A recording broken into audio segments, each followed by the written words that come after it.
for those that were present, if that is a correct note of the meeting, please. I'll take silence as an agreement. Does anyone have any matters they wish to raise on that minute? I see no indications. And Susan, thank you. I note that you will be leaving the meeting at 3:55. Thank you for that. Okay, so we'll move then to the action sheet, and I'll ask Mr. Johnson if you would like to address the board with regard to the action sheet. Thank you. Yep, thank you, Chair, and afternoon, everyone. So just in terms of the action sheet that's before you, I'm not going to go through them absolutely line by line, but they are either all complete or in progress. And some of them may well be influenced just depending on how we take forward the conclusion of the workshop, indeed, that we held a couple of weeks back. So again, all of this is in hand at this point in time. However, I'm very happy to take any questions that any members may have on any particular detailed points in this, as some of it will be picked up during the course of the agenda today in any case, but happy to take any questions, Chair, that I can help deal with today. Thank you very much. Would anyone have any questions on the action sheet? Please raise your hand or shout out if your buttons don't work. I see no indications. Based on further determination of the feedback from the workshop, that action sheet we will change in due course. So again, that will be something that we can revise and review as we go forward. So thank you very much indeed for that, Mr. Johnson. Item 2 on our agenda is a verbal update from the Chair of the Community Planning Partnership Executive, which again is Mr. Johnson. So if you would provide that update, please. Thank you very much. Yep, no, thank you again. And again, I'll preface this by saying that some of our agenda certainly will cover off some of these matters. And indeed, I'll say it just now as well, that there might well be some work heading the executive's way when we consider the feedback from the workshop paper later on, just in terms of some tasks that we want to carry forward. However, just in terms of when we did meet, we met as an executive on the 15th of August, a few weeks ago, covered off a number of matters. Again, I'll just recount these reasonably briefly. The Reducing Poverty LOIP, Amanda again was there to input around the Scottish Government Best Start Bright Futures, tackling child poverty delivery plan, and just how that would reshape Aberdeenshire's child poverty action plan. So we may just touch on that later on in today's agenda as well.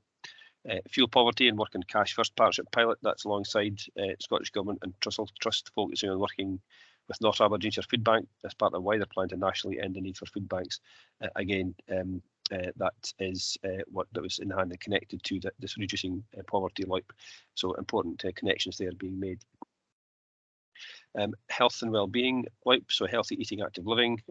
Geraldine Fraser confirmed that the mini public was held on the 30th of July as planned, and through dialogue and deliberation, those mini public members alongside invited partners worked together to agree priorities for the HEAL action plan. So again, I think that was again useful piece of progress being made under that piece of work. Under Mental Health and Wellbeing, within that overall Health and Wellbeing LOIP, the progress is monitored by the Strategic Planning Group, and Ava HEAL strand is monitored by the Strategic Planning Group. Ava leads on the Mental Health and Wellbeing strand. So again, there was some discussion around whether both strands should continue as one priority or indeed two separate ones. It was to be discussed at the workshop again, so we might well come back around to that in terms of future priorities. Connecting Cohesive Communities, LOIP, Janelle Clark was there for Angela and updated that I think it's the board reflected the Connecting Cohesive Communities LOIP would benefit from clear direction on role and remit, and that certainly was part of the discussion at the workshop. So again, I won't repeat myself just in terms of coming forward to that item on that topic later today's agenda. And then again, the board is going to cover the LOIP annual draft report, and Kate Bond presented that to the executive, and again was welcomed the report for sure, and also made sure that we made partners an opportunity to comment before it comes before you today as a board. So again, executive had that chance to input, broadly welcomed. Any detailed points were to go back to Kate before the final version came before you today. And finally, it's just the making sure at that point back on the 15th of August that we were in good shape for the August workshop, which again I think went very well. Again, I won't say much more about that to preempt any discussion in that basis, but certainly the executive acknowledged the importance of the workshop, and I'll say just now that ask for partners to be well represented and input to the workshop session I think was definitely achieved on the day. So thank you for that, and those were my headline updates, Chair, just from the last executive. Thanks. Thank you very much indeed, Mr. Johnson. Do any members have any questions based on what you have heard, or do any members of the executive wish to add or amplify any of those points?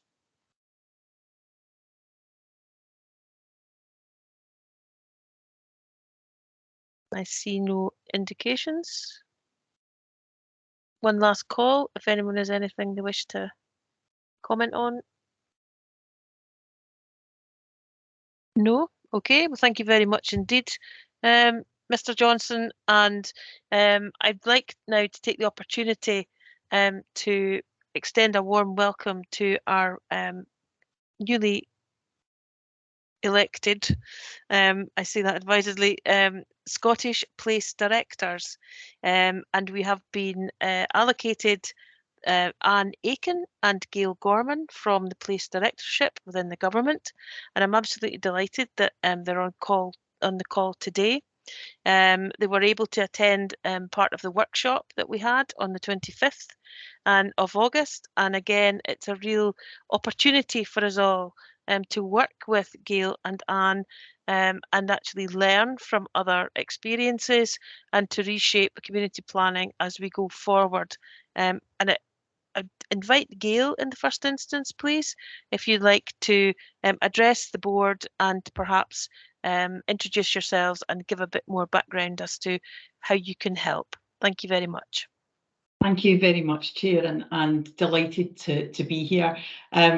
I was just smiling, Riley, there when you said sort of elected to these roles. No, I think we're just kind of allocated, but absolutely delighted. We both volunteered to take on the Place Director role, and both of us, I live locally and Anna's connections previously locally. So we're delighted to be working alongside the CPP and colleagues in Aberdeenshire.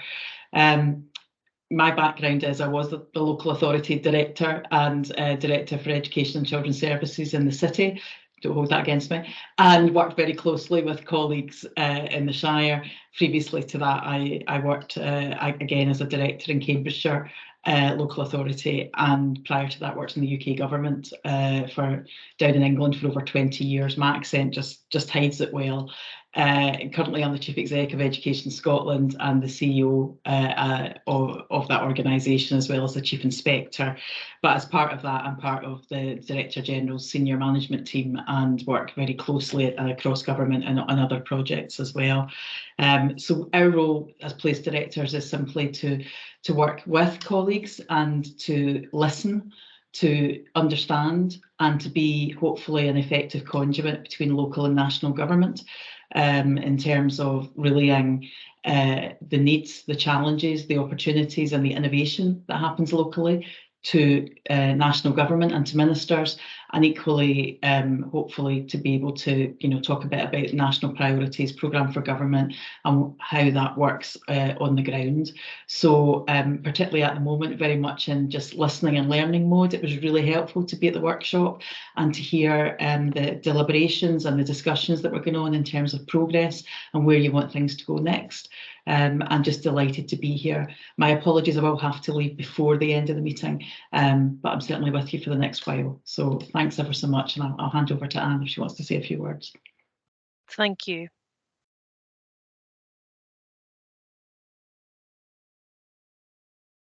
Is Anne available to come onto the call? I have to say I wasn't 100% sure she was in. No, haven't seen her on the list, Gail, so I'm No. really not sure. But we'll keep an eye open, and if she does join, then we'll absolutely bring her in to just to introduce herself and to say a few words. But in the meantime, I did use the word elected advisedly, I have to say.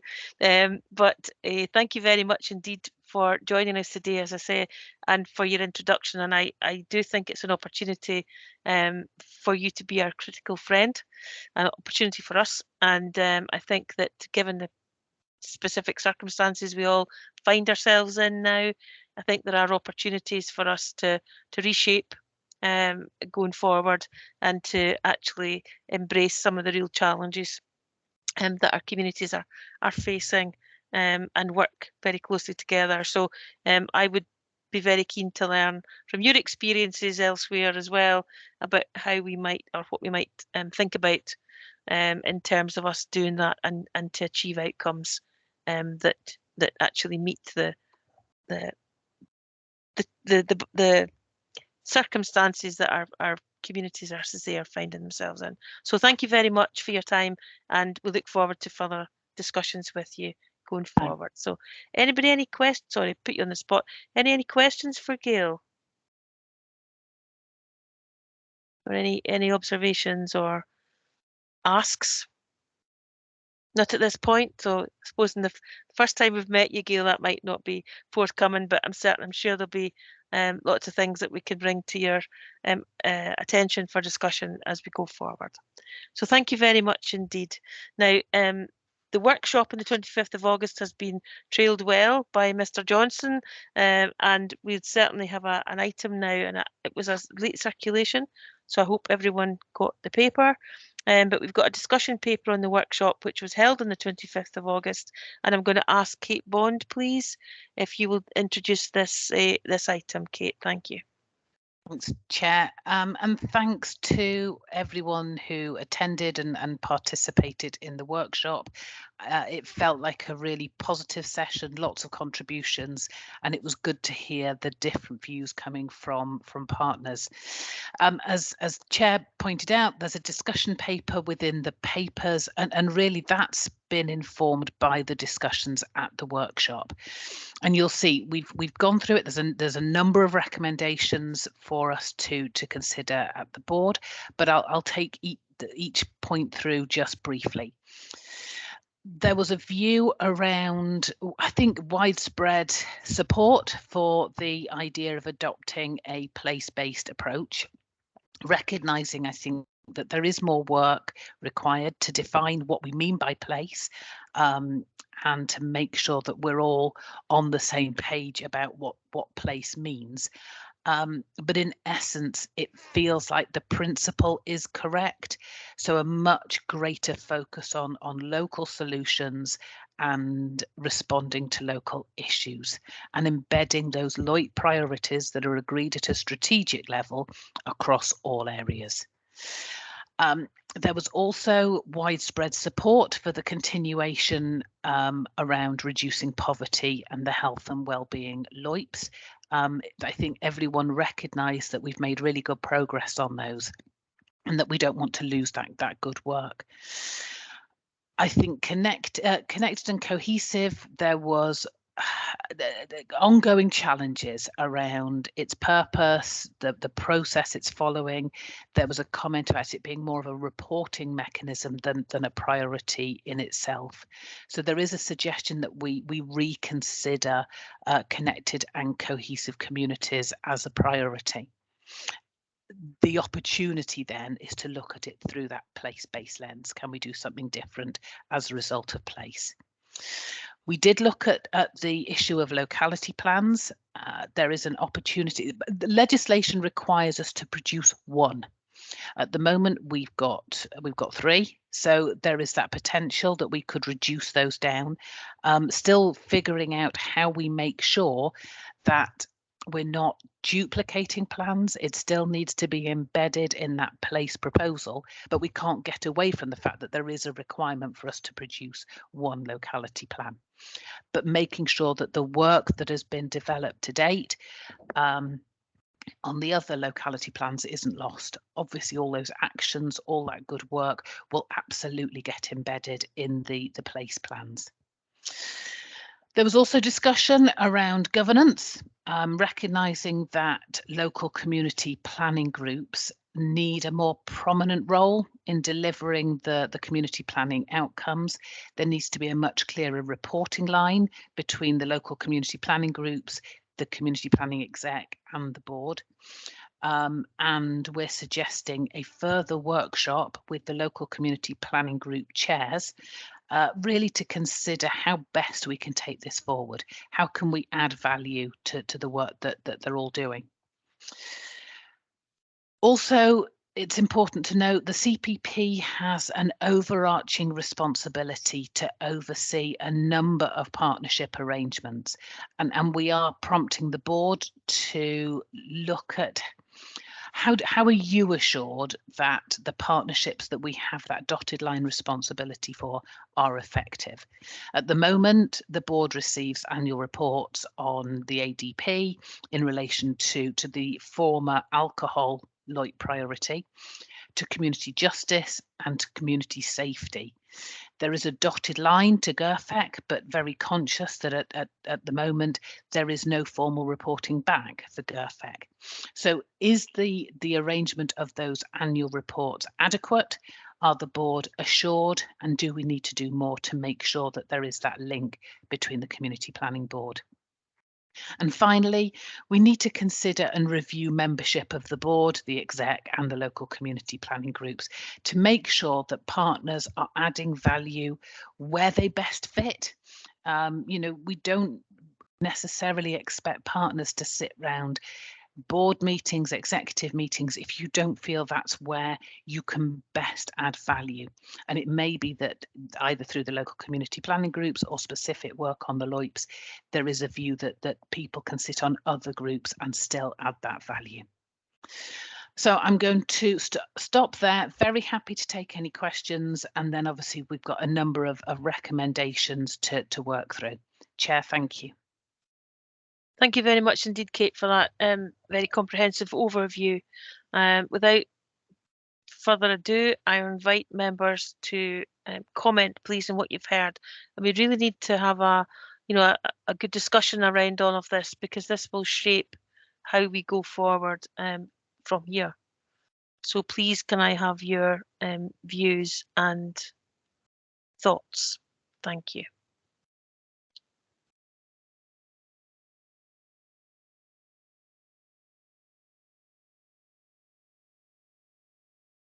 Would anybody like to kick off? Caroline, thank you. Thanks, Anne, and thanks, Kate. So it was really just to comment on, I think, how helpful having been able to participate in part of the workshop and the output that Kate's just described there, and certainly as a significant partner that I think has a lot more to give, being able to absolutely, as Kate has set out, have real clarity on what it is we're trying to achieve, how we're trying to achieve that, and how we are as a board able to supportively and respectfully hold each other to account on our contribution and delivery. And that will come through real clarity on the expectations, I think, as well as the contribution, as Kate has described, of really clear membership at every level. So at the moment, I'm not assured that the NHS's contribution as a partner is as it needs to be.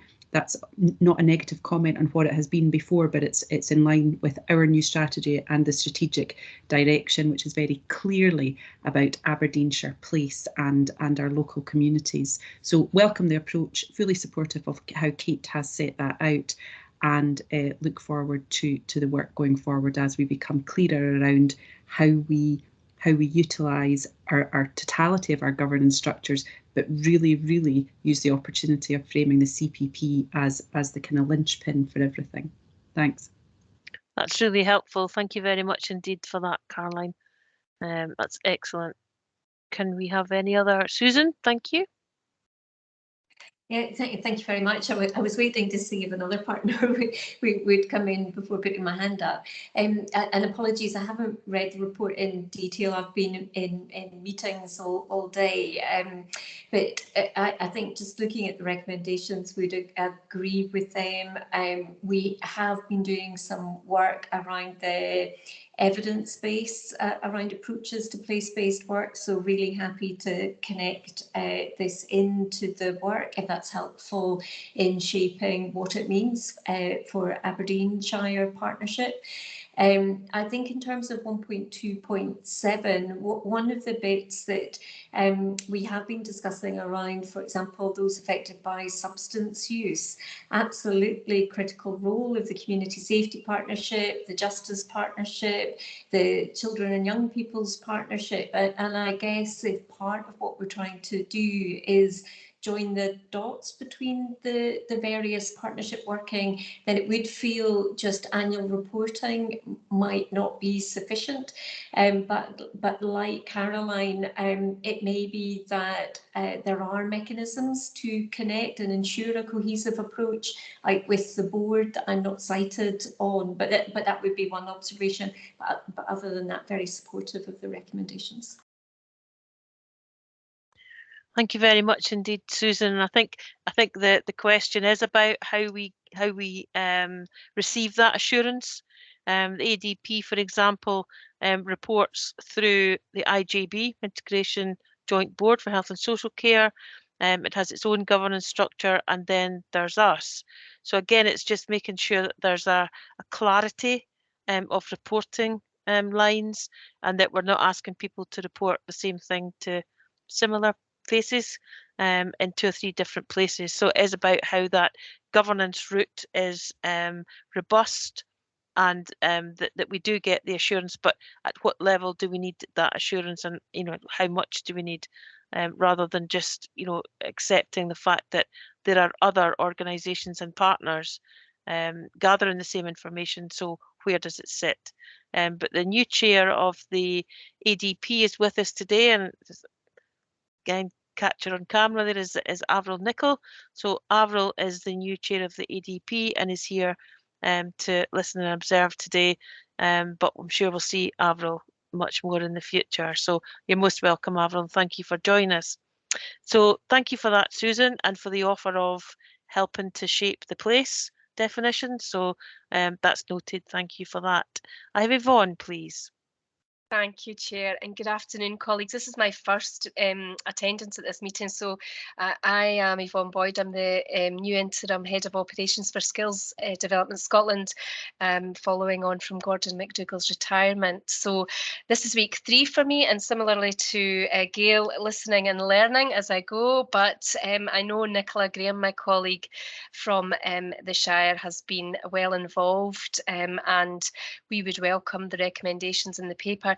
I just wanted to highlight as well, obviously there is the National Careers Review that's now been published, and recommendation 5 of the Careers Review is all around community-based approaches and services. So we would be keen that any work we carefully align to our Careers Review. So not a huge contribution at this stage, but look forward to working with you all going forward. And as I say, Nicola's your contact locally anyway, so thank you. No, thank you very much indeed, Yvonne, for your contribution, and very warm welcome to the board. And as you say, you're very, very new to the role, but we do value your input, because certainly, in terms of building that place-based approach, skills and the future workforce are very much at the forefront of our minds currently, in terms of not just this work, but economic strategies as well that are emerging. So very nice to meet you, and we'll welcome your interventions in the future. Thank you. I've got Councillor Reynolds, please. Thank you. Yeah, I very much agree with the sentiments around some of the governance issues. I wanted to air my own personal views with regard to concerns I have, which in some respects does relate to governance, but it's the flowing of information from a lived experience and grassroots bottom up direction, if you like, and part of that focuses around input to the local community planning boards, and the collecting of information that comes before those boards. I realise that obviously because of the pandemic and for a number of other reasons, there might have been problems and challenges, to say the least, in collating some of that up-to-date information. But I'm just struggling sometimes to see how that lived experience integrates itself into a very localised, place-based structure like a community planning board, and flows upwards through our structure, if you like. And because I think that there's often discussion about the input from community councils, which is obviously completely valid and understandable. But I think there's a gap in terms of the lived experience that is out with the community council framework. So I think that that's something that's missing in the structures that we have at the moment, and is an important aspect. We can become quite fixated in the roles and even the limitations that some of the organisations and the third sectors that bring, but there are others out there that are not directly involved in the third sector, and they have a voice too, and I'm not sure that that's held. And I think that part and parcel of that, in terms of how we actually quantify our outcomes in terms of the aims and objectives of that grassroots lived experience, people that in other ways might be quite marginalised. So there's a lot there, but I think that there is a gap, as I see it, in feeding through from the grassroots upwards into our structures in terms of measuring outputs and inputting what people out there, not least in a post-COVID world and in the current world for that matter, in terms of cost of living, have to say, and how we can act upon that. Thank you. Yep, thank you very much indeed. And I share your aspiration that lived experience is very much at the heart of decision making and planning going forward. Absolutely. And the LOIP, current LOIP of reducing poverty, and I think that the work across the Tackling Poverty and Inequalities Partnership is very much the route into that lived experience and to hear those voices.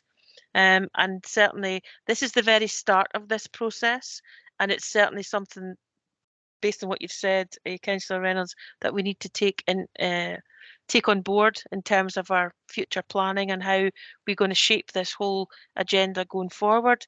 But I think we've got a lived experience forum that we can relate with, and I do think they are currently recruiting for more voices to be added to those that exist already.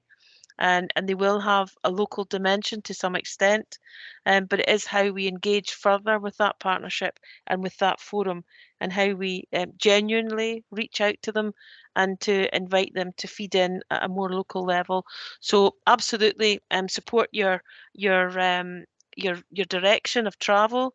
And again, we're very early on in this process and discussing the workshop feedback, but it's something that I'd be very supportive of, and get something in the minute that actually lived experience should be at the heart of our thinking and our decision making and planning going forward. So I hope that starts to kind of address your concerns and the issues that you raise. But Angela Keith, Angela is our area manager in Banff-Buchan. So Angela, you would have some keen knowledge and local knowledge that perhaps you can add to what's already been said. Thank you. Yeah, I do have a couple other points, but directly back on that point, I totally concur. The value of lived experience is really beneficial and should shape our plans and our priorities going forward. We understand how valuable that information is just purely through our connections around the community impact assessments and the feedback that we got during that process. So I think that demonstrates how valuable that information is going forward, and also welcome a larger focus around that as we scope out future priorities within our LCPG plans.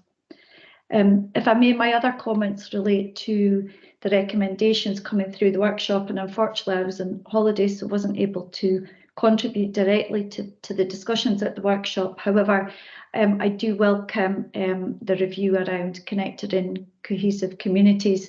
Having held the fortunate role as LOIP chair for a number of years, we have grappled to understand what the key focus of that priority is and should be. I think we have a firm understanding that it is about that Aberdeenshire consensus of what the areas are struggling with, and where that added value and extra partnership support should come through. So I also welcome that further discussion with LCPGs, the chairs, which are predominantly the area managers in each of the areas, and that wider partnership arrangement at the local level to really understand how we bring that picture together in a cohesive Aberdeenshire way. I slightly concerned just about the recommendation for the locality plans, given that we have done a wealth of work around Fraserburgh, Banff and Macduff over the last 4 years to really understand what the issues were. And also we have the extra programme of work around the shaping wellbeing, which I can come on to in a bit more detail as I provide an update under the report. But I take it that although the recommendation is to move forward with one locality plan, that there will be some more work to be done just to really understand the reasons why Fraserburgh, Banff and Macduff will no longer be a locality plan priority. Yeah, thanks very much, Angela, and thanks very much for your positive feedback about the review of the connected and cohesive LOIP. And I do think the further discussions with the area managers particularly are going to be really valuable. And I would suggest also, perhaps, Kate, that the local community planning officers are involved in those discussions as well with the chairs and the area managers. So thank you for that. But certainly before I bring others in terms of the locality plans, I think it's perhaps not about dismissing them altogether, Angela, because I'm very aware of all the work that has gone on, and I don't think anyone wants to lose that. Perhaps they might just be branded in a different way. So it's not about deleting them, because I know the work that all of the other 3 areas are all in your administrative area, so you're very well informed about the work that has gone on there and has led on it. So it's not about just scrapping the plans, absolutely not. Perhaps under the place plan banner, you'd have the same approach. So I just want to be clear, it's not about saying Peterhead locality plan is the only locality plan and it's the only game in town. It might well be the only plan that we call locality plan.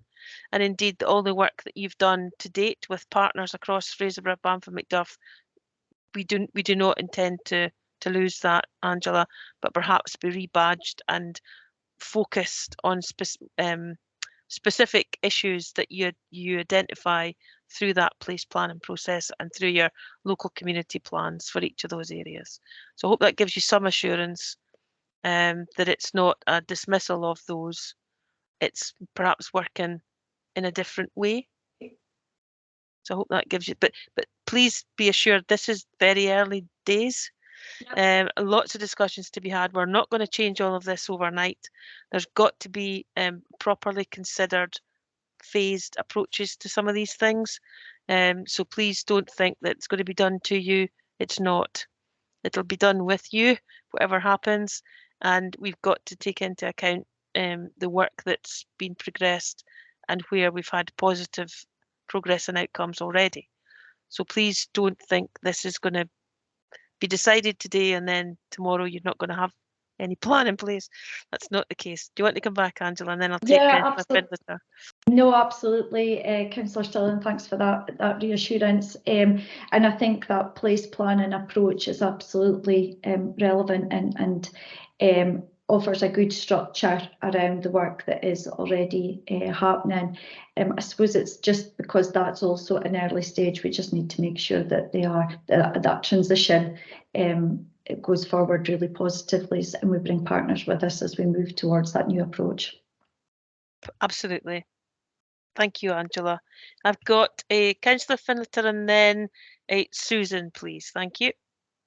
Yeah, thanks for that, Chair. Yeah, and I'm listening with interest because I am new to this as well, and I really did enjoy the workshop. It really was good, and I learned an experience for myself. I'm all in favour of live life experience, as Glenn and yourself were saying, Chair. And part of my live life experience, I suppose, is I was a chair of the Banff District Community Safety Group. Obviously, community safety is one of the remits of this community planning partnership. I'm still the vice chair, so I have got a fair bit of knowledge about that and being a volunteer for quite a long time in this area. Locality plans, yes, Angela, spot on, and I am assured, Chair, by your words on that one. Yes, we should be doing with and not being done to, and I am all for not losing work that has been done, because there's been an awful lot of good work has been done on there. And yes, as far as sense of place and of course place planning, that is a golden thread that goes through everything. And I think the more that we say it, the more I think it gets ingrained in us all about this. You know, I am fully in favour of that, to be honest. And so I will listen on with interest to everybody else, and I will continue my learning experience. So thank you so much, Chair. Thank you very much indeed for your comments, Councillor Finlater.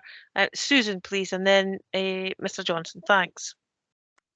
Yeah, thank you. And I think just to pick up and reassure Angela, I think from my perspective, Caroline has set out that we want to be a better partner in community planning. We want to get in and around place-based. We want to be clear how there is an absolute line of sight between place and our plans for the future. And I think if we're going to explore some of the challenges and opportunities around that, maybe focusing in on one would give us a chance as a test of change to learn as we go. So absolutely not to discount the really good work that's gone on, but I think in terms of shifting that to a real partnership focus, having one area might just help. So hope that reassures. Although we will still have to continue to have the partners active in all the other areas around the local community planning groups. I think that's the key thing there, Susan, that we do have to have that that cover-all across all the 6 areas. I'm sure that's not what you were saying, but it's not about concentrating on Peterhead. It's actually moving all of that out into 6 administrative areas and 6 local community plans and place plans. So I think it's a catch-all really, rather than just concentrating in one place. Yeah, sorry, Anne, if I could just come back on that. Absolutely agree with that. I guess if it was easy to have those golden threads, we would have managed to deliver that before. So I wonder, and I think this is maybe a conversation for the executive group about how we capture the learning and build on that as we move forward. So I guess it was absolutely will continue to support delivery of the outcomes, but if we're really going to make that partnership shift to a place-based approach, then being able to capture the learning as we do that would be hugely beneficial, I think, for the scale and pace of change that the partnership seek to deliver. Thank you. Mr. Johnson? Yep, thank you. And again, useful contributions from folks just to hear the perspectives. And it's just maybe just having heard the discussion, it's good that the board are coming in behind, if you like, some of the kind of headline conclusions of the workshop, which is great. And it's just, again, not particularly reassurance, but actually just in terms of the next phase of work, again, without getting ahead of myself, that one of the recommendations is to instruct officers to go and provide a report to the next meeting of the board and how that place-based approach can be integrated into community planning. So I think that will hoover up 2 or 3 of the pieces of work here around the connected and cohesive priority. If that's not going to continue its current format, then how can we, as you set out, Chair, how does that feature in terms of a new arrangement? Equally, how does locality plan explicitly feature within that too? I think will be important. So I think these are the points of detail that we can certainly consider and bring back. And that workshop with the chairs of the LCPGs and CPOs is in the diary already. So that'll take place in a couple of weeks' time. So again, that will help influence what proposals come forward to the board next time around. And the only thing I guess I would say just in conclusion is that one of the steers from the workshop was around simplifying and streamlining that kind of planning kind of context, so we make it more make it clearer in terms of getting us relative priorities and give some, especially some of our teams, some of that additional capacity locally to focus on absolute priorities without over reporting. So I think that'll be part of our consideration, taking the steer from the workshop last time in terms of how we might achieve that. So we'll be happy to work on those clearly in terms of bringing something back to the next board. Thanks. Thank you very much indeed. And thank you all for your contributions. I have no other indications, but please, if you're not able to indicate by using the button, please just shout out.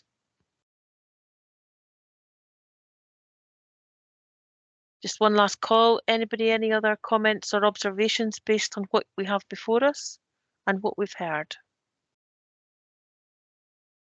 No? Okay, so thank you all very much again. Can we turn to the recommendations, please, on the first page of the report? As Kate has said, there's quite a number. We've got 7. So would you be happy to take them on block, or would you like to discuss each one? I suggest then we take them on block. And with the caveats that Mr. Johnson and others have given, can we agree the recommendations at 1.2, please, as feedback, having considered the feedback from the workshop? I will take silence as an indication of approval. Okay, thank you very much indeed. Those are agreed. So we'll look forward to a few further reports. But again, I would just like to ask that we do give due consideration to all the different aspects of what consequences might be going forward, and that we do reach the place at some pace, but we actually make sure that we're not building in any unintended consequences along the way. So that's great. Thank you very much indeed. Thank you to everybody for your contributions. The next item on our agenda then is Community Justice Outcomes Improvement Plan, and this is the annual report that we receive as a Community Planning Partnership Board prior to the submission of the Outcomes Improvement Plan being submitted to the Scottish Government.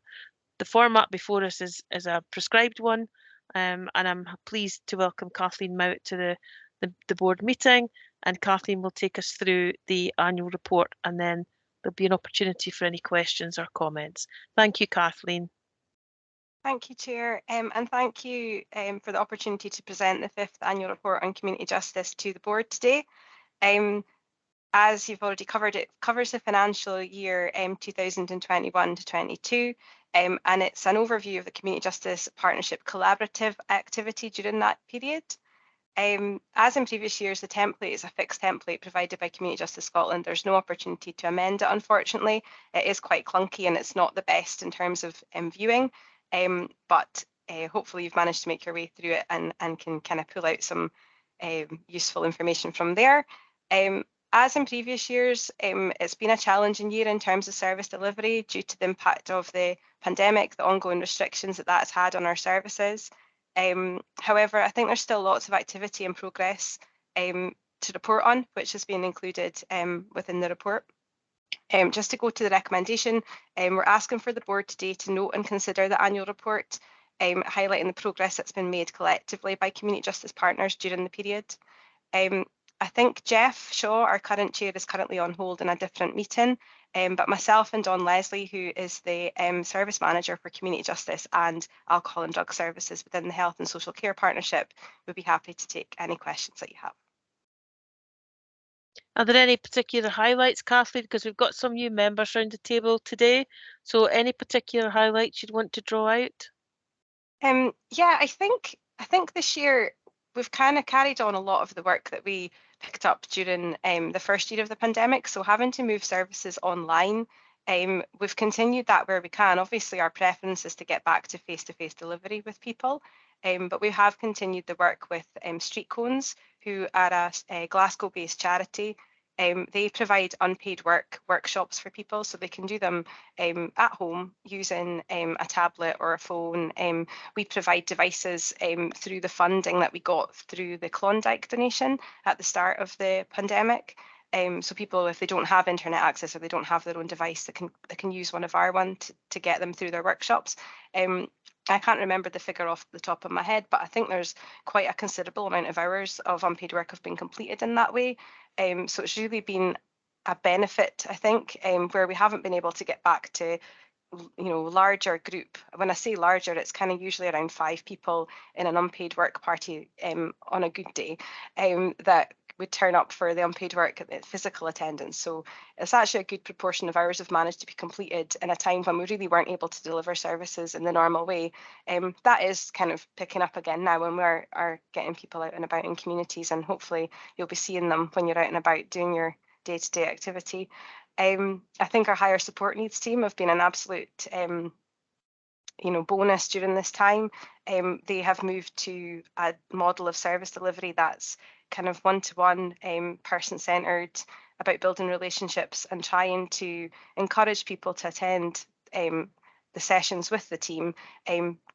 They can do work in kind of 4 community settings across the Shire in the north area, and it's they work in a menagerie, they work in a country park, they work at an allotment. And it's about kind of getting through their hours, but also building that relationship and hopefully building some confidence, resilience, and helping them to move on from the service at the end. So moving them into voluntary activity. We've continued with aftercare, which is an informal kind of voluntary arrangement with people when they finish their formal hours through the court. It's about maintaining that relationship, but also kind of that warm handover into more universal services. So things like employability services, or some people have gone on to get college places or work experience. And that team really has been so helpful and fantastic at delivering unpaid work during the period, and kind of getting people through their supervision hours as well. We've just started the Days of Action, which I'm sure you'll be familiar with. For the reporting period, this is 21-22, and we've had much more activity during 22-23, which will be picked up in the next reporting year. But that kind of opportunity for more joint work with Police Scotland and health partners and third sector partners as well, really welcome the opportunity to get back to that. A lot of that was restricted during the pandemic, as I'm sure you'll appreciate. So I think that's definitely been a highlight. And I guess just the ability for partners to still come together. We've had a really effective partnership during the year. We've met via Microsoft Teams. We aren't able to meet physically, or we weren't during the period, but we've had really great attendance and engagement from the whole range of community justice partners.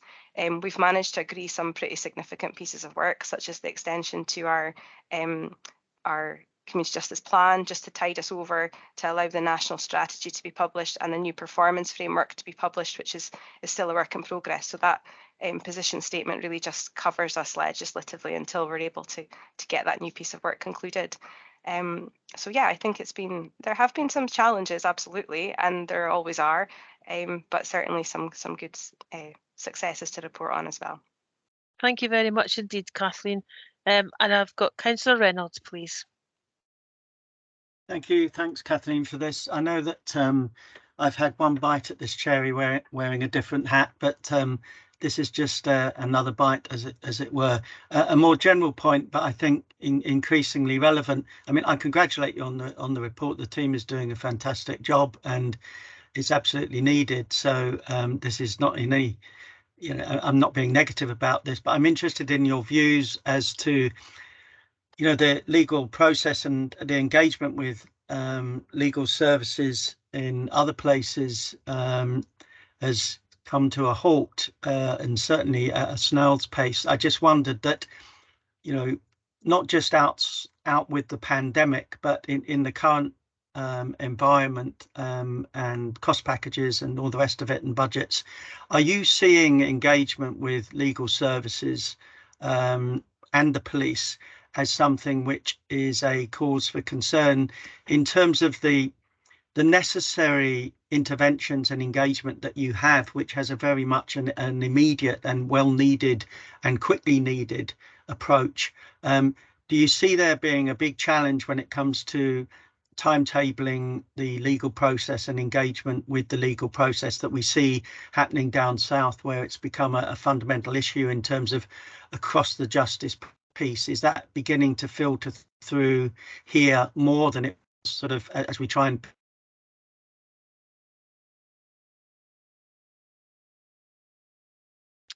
We've lost Councillor Reynolds momentarily. I think the connection has dropped. Are you still able to hear Councillor Reynolds or contribute? Yes, I am now. You are now. Okay, thanks. Had you completed? Yes, I do. Or do you want to finish off what you were saying, or? Okay, did you get the gist of, Kathleen? I was saying, compared with the situation which is becoming increasingly stagnant in down south in terms of the engagement with the legal process, police and legal advocates, are you beginning to, is that becoming an increasingly challenge where the nature of the work that you do is so much immediate and that very quick engagement is so important? Are you seeing this as a big challenge, and if so, how are you able to deal with that? Thanks. Thank you, Kathleen. It's a big question. I think in terms of our biggest challenge at the moment is probably the recovery from the court recovery. So the backlog of cases that we have at the moment waiting to go through court is probably our biggest challenge, rather than any specific issues around police engagement. I think we're very fortunate locally. We've got great engagement with Police Scotland colleagues, and they work with us on a number of joint initiatives. So certainly not from a police perspective. In terms of, I think, are you meaning the situation with the defence agents and I think there are a number of kind of not strikes but issues down south. I think there are some issues here certainly. Yes. I don't think we're noticing anything significant at the moment. I think there are obviously obstacles at a kind of operational level. I think there are possibly delays to cases coming to court during the day as a result of people not being able to access legal advice and custody's coming through later. But I think it's probably part of a bigger, I mean, this is only my opinion, I think it's probably part of a bigger issue at the moment with the courts not being back to full capacity and everybody really working at a bit of a restricted pace. I'd probably defer to Dawn, because I think she'll have a better view on this than me. No, I absolutely think you've very accurately responded. Yeah, built-in time delays, certainly for those who are appearing from custody. It just means in some occasions very, very long days at court. So what we've had to do with our court team is just build in contingencies so that we just have an identified worker, but we have to have a backup, because obviously, much as I would like for people to do 14-hour days, it's not always that helpful. But I have to say our staff have been so flexible and are aware, and we just have to be better prepared on the days when we know there's going to be limited access to defence agents, and we kind of build that in. But as Kathleen correctly describes, it's the backlog, and yeah, I think the courts have really engaged with us at every point of change, and there's a lot of legislative change for us as well during the pandemic, and I think good communication has been essential. But because things changed with such pace, it was really quite difficult. So I think on one hand it has been quite well, it's made us more responsive, I think, but it's made us, as part of kind of day business, building in contingencies for the lack of access, routinely to sometimes the defence agents.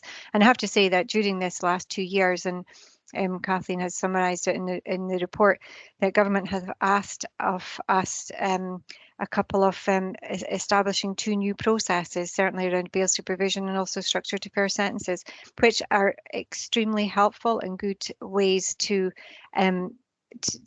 be more person-centred and appropriate in our response to people who become involved in the justice system. But it actually does have a positive impact on the court backlog, but also the ever increasing issue that is remand within our prison population, which isn't helpful at all and leads to lots of other blockages at the other end and unintended consequences, certainly. Thank you. Can I very quickly, sorry Dawn, can I very quickly ask, are you also seeing a spike in terms of the mental health aspects within what you're dealing with? I mean, I know it's always been there, obviously, but are you seeing a big increase in the number of mental health engagements? Thanks.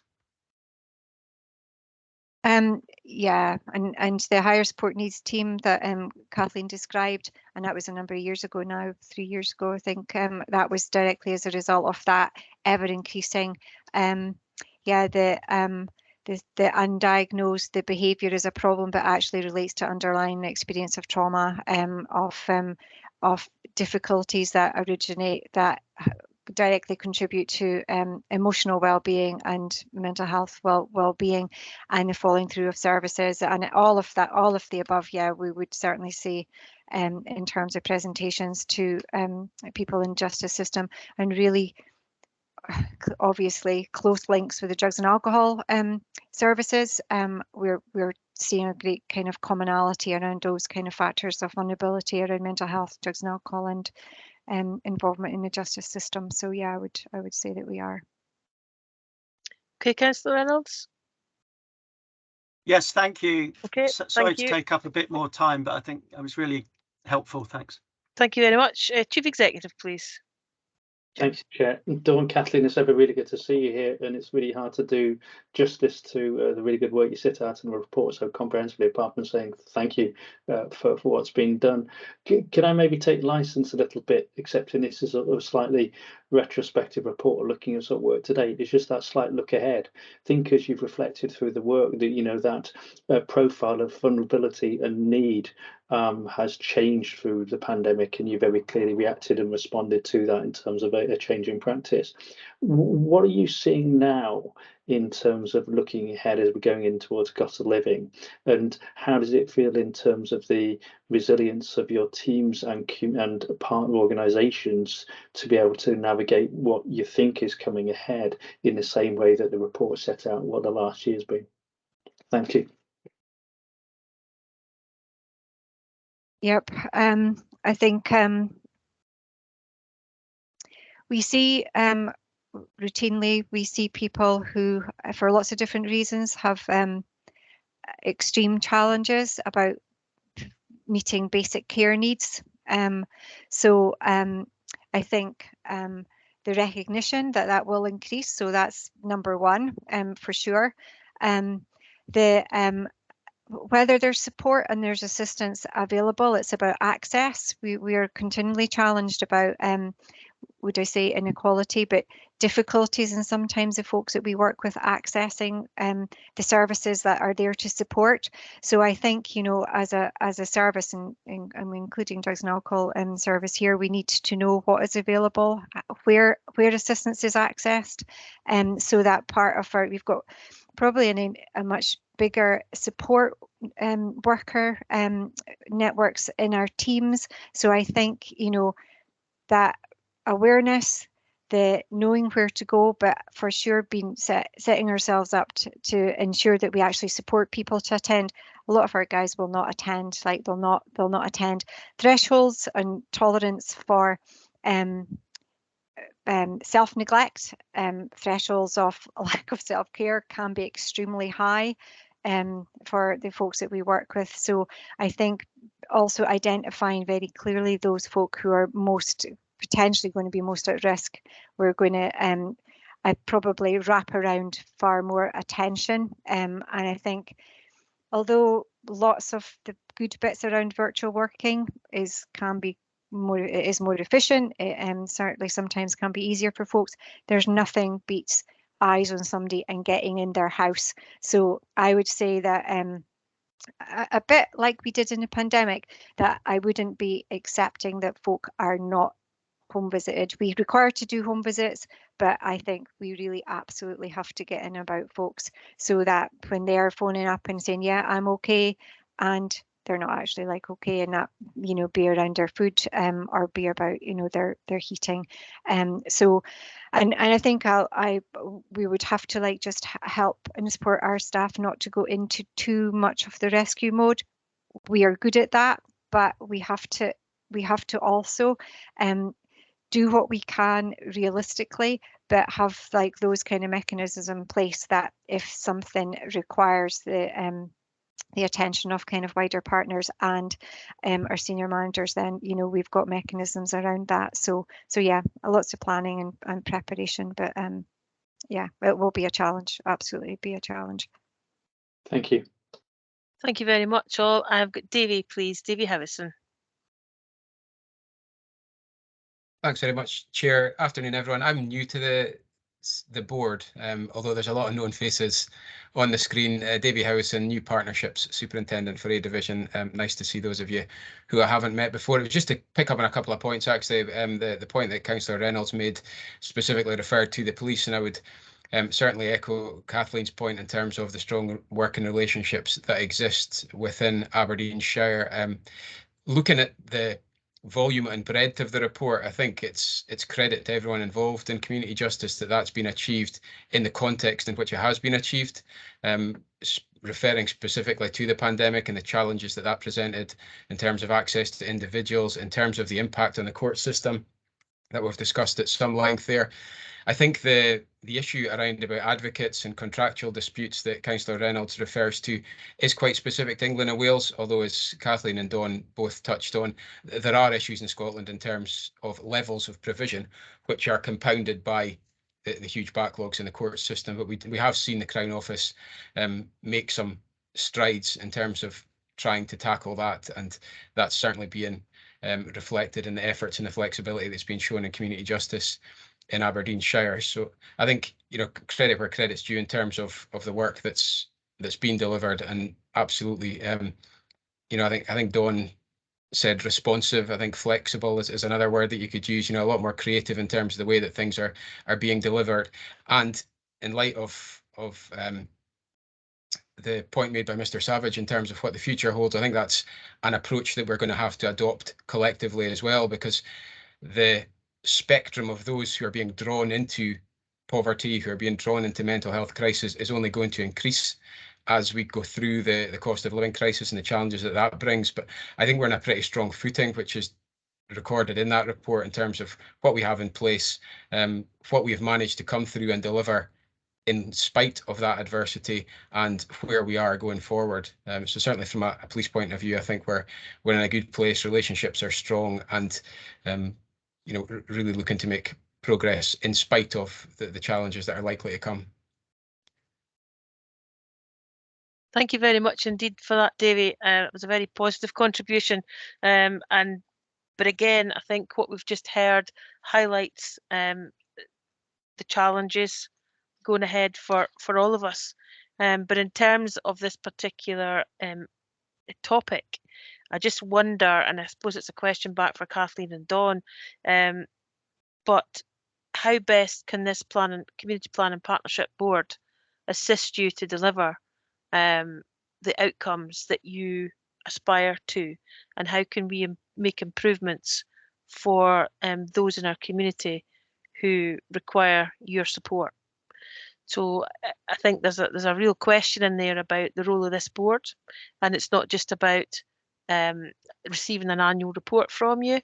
How do the partners around this table contribute to everyone involved being trauma informed? How does the ADP fit in with all of that? Where does access to primary care services fit, and housing, for example? So, and the integration joint board for health and social care. So how do we assist to bring all of those strands together to make sure that there is one approach. How do we assist the welfare, or how do we try to prevent welfare calls going to Police Scotland, when actually some people feel that that's the only route open to them. Well over 70% of the calls that come into 101, for example, are welfare calls, and there are very few calls, relatively speaking, that are actually related to criminality. So clearly there are huge welfare issues and huge issues out there in our community that we all need to be cited on. So how can all the partners round this table today, and others who are not, all work towards the outcomes that you are hoping to achieve, and benefits for our community at large? So you don't have to answer today, but if you wish. So again, I think that there's a question back, there's a challenge back for us about how this board now takes things forward. Dawn, do you want to come back? I think you know, I think we've taken huge strides forward in actually not, there's a sheep at the door, apologies. The dilemmas of criminal community justice. I know, I'm living in a country, and honestly, that is so naughty. I do apologise. Not at all. I got the door closed it's a in time. therapist, Yeah, Dawn. something like that. Yep. Something like that. Yeah, I was about to launch into a big soliloquy. It's put me off my spot there. We're going to be continue to bet anyway. Yeah, we've and I suppose myself and Kathleen were part and parcel of criminal justice. Will sort out criminal justice, and drugs and alcohol will sort out drugs and alcohol, and that was okay. That was very functional, and we were, you know, but it's changed days, and it's everybody's business, every single person's business. So we have to get better at asking, and we have to get better at communicating, and we have to not just accept, you know, yes, we'll sort it out because these are our guys. I think, you know, it's a two-way process, but it is, you're right, everybody's business. And criminal justice is moved much more into the as early an intervention as possible. So we're doing things that, even 5 years ago we wouldn't be doing, in terms of, like, you know, getting involved at the earliest stage, not waiting for the order or not waiting for the custodial sentence, but actually, like, you know, getting at the very first part of, like, that pathway into justice, which can be, and I said this at the IJB, you know, this should be starting preschool. It should be starting and involve everybody across all parts of life, because everybody can make a difference by having good conversations and having, you know, addressing stigma, you know, promoting inclusion, all of these good things. But we have an active role in that as well, about asking and communicating, and not just, you know, running off in a mood and doing it as a single service. That's not okay. So I think it kind of goes two ways. Yeah. Thank you, Dawn. Kathleen, did you want to say anything in addition? I guess just to add, I mean, there are quite a lot of partners around this table who are also around the community justice table. So to provide a wee bit of reassurance that there is that kind of support, although maybe not from the board level, from your counterparts in different services are coming to the Community Justice Partnership, and we go to as many of the respective partnerships as we can. So we have links in with the Alcohol and Drugs Partnership, the Financial Inclusion Partnership, Community Safety Partnership, with fantastic links with housing. They are a really, really strong partner in the Community Justice table, and you'll probably see that within the report. You know, there's sections on the Housing First project that they've provided.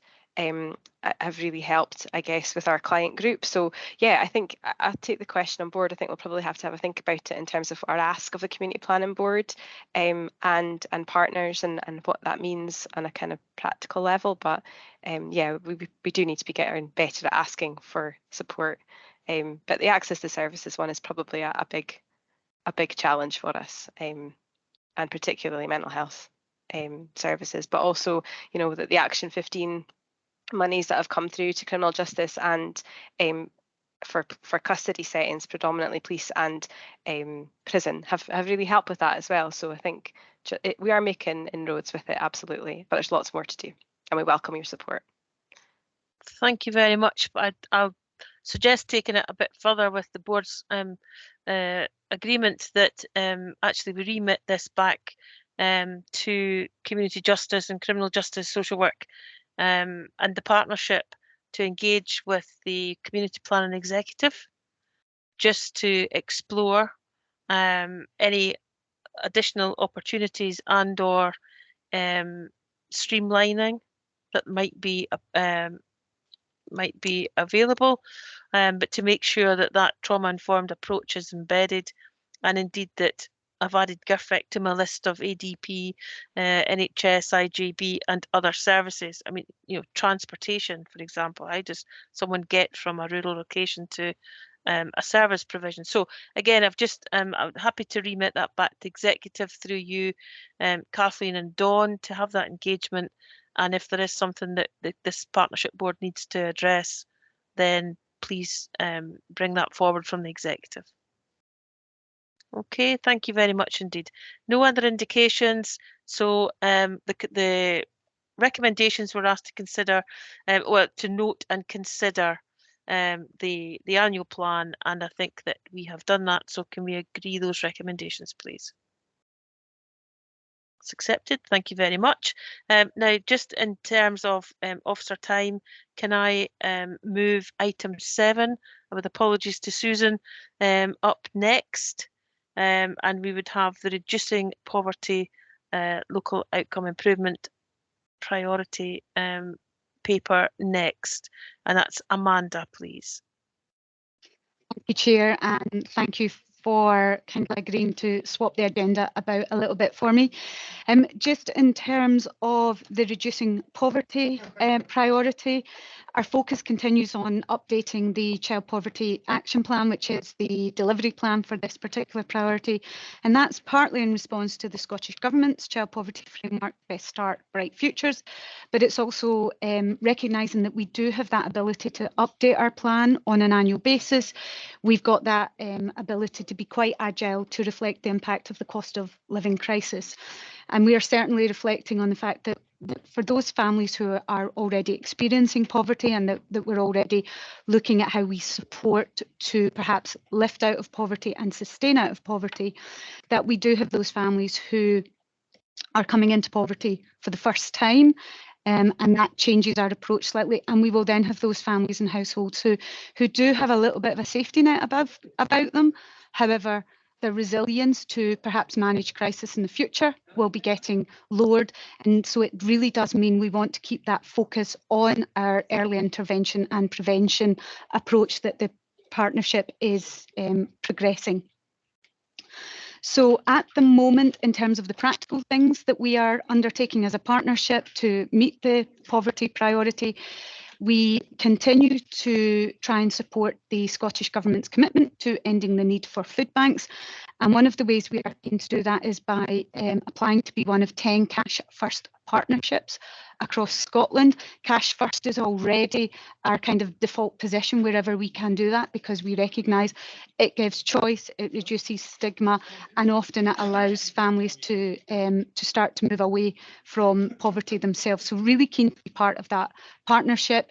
We have had a couple of sessions with the Trust who are around this as well, and we would be hopeful of being successful in that application. However, there continues to be that need to support our food partners, in particular the likes of Trussell Trust and CFINE, as well as those more local delivery food outlets. So we do still have funding and support to things like our mobile pantry and to those partners who are operating at a local level.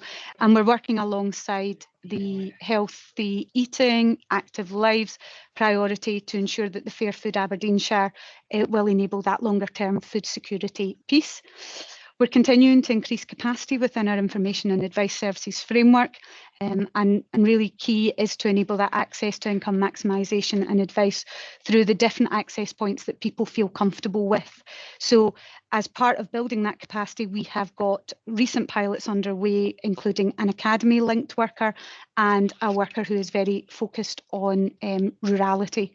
And finally, I would draw board's attention to the Challenge Poverty Week, which is the National Poverty Week between the 3rd and 9th of October. But specifically in Aberdeenshire, we are hosting a lived experience conference, which will be on the 4th of October in Aberdeen, and the board will be invited to participate in that, and we hope it will be a successful session and allow both those with experience, those who may feel that the cost of living is starting to challenge them, as well as professionals. We hope it will be an interesting session for everyone.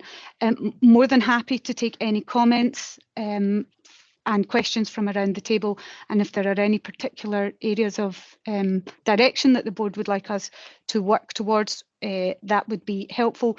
We are currently working on the Child Poverty Action Plan to bring to this board and also take to NHS Board and Communities Committee in November with our updated actions. So any particular focus that this board would like us to take at this stage would be welcome. Thank you. Thank you very much indeed, Amanda, for that. And I would invite comments and or questions, please.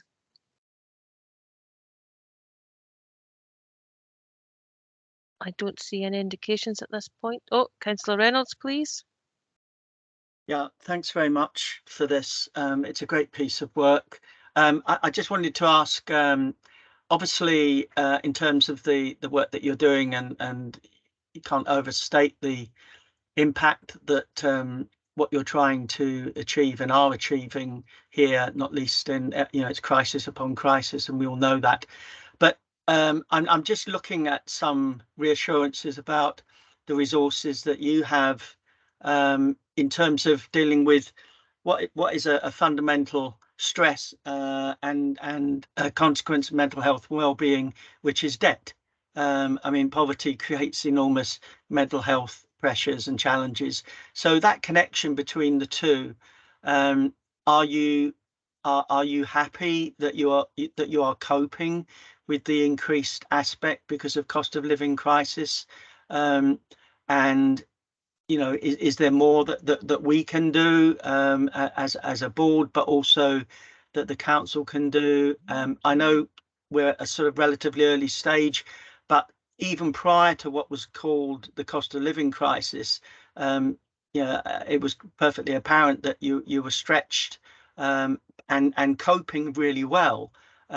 So to what extent do we reach that bridge too far? And because of all the mental health consequences that you now have on top of what was there originally because of cost of living, and how that unravels over the next 18 months.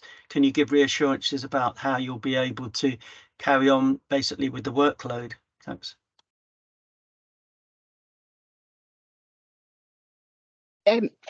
Chair, if I can respond, whilst we don't know entirely where this may get to, because obviously we've had some recent changes in terms of UK government, and we've had the Scottish Government's programme of business coming forward. So there may be things that happen that will start to help reduce the cost of living crisis.